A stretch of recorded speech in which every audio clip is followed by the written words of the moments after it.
Exodus chapter 9. Then the Lord said to Moses, Go into Pharaoh and say to him, This is what the Lord, the God of the Hebrews, says. Let my people go, so that they may worship me.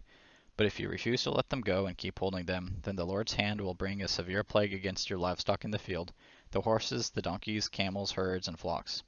But the Lord will make a distinction between the livestock of Israel and the livestock of Egypt, so that nothing of all that the Israelites own will die.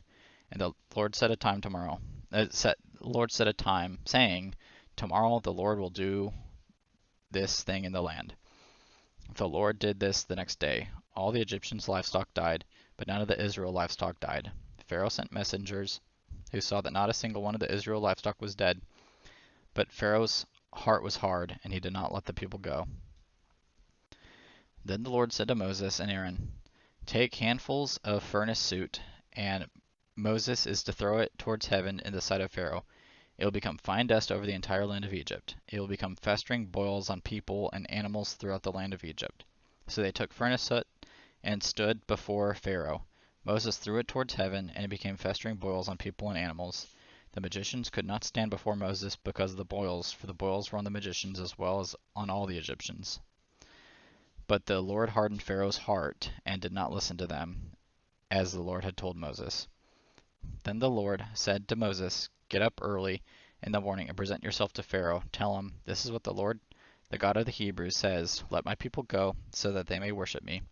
For this time I am about to send all my plagues against you, your officials, and your people. Then you will know that there is no one like me on the whole earth.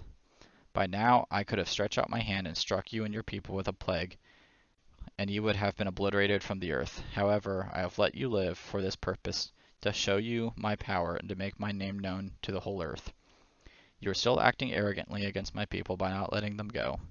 Tomorrow at this time I will rain down the worst hail that has ever occurred in Egypt from the day it was founded until now. Therefore give orders to bring your livestock and all that you have in Egypt, or all that you have in the field, into shelters. Every person and animal that is in the field and not brought inside will die when the hail falls on them. Those among Pharaoh's officials who feared the word of the Lord made their servants and livestock flee to shelters. But those who didn't take to heart the Lord's word left their servants and livestock in the field.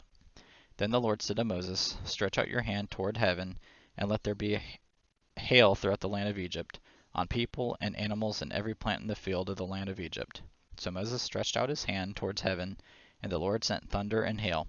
Lightning struck the land, and the Lord rained hail on the land of Egypt. The hail, with lightning flashing through it, was so severe that nothing like it had occurred in the land of Egypt since it had become a nation. Throughout the land of Egypt, the hail struck down everything in the field, both people and animals. The hail beat down every plant in the field and shattered every tree in the field. The only place it didn't hail was in the land of Goshen, where the Israelites were.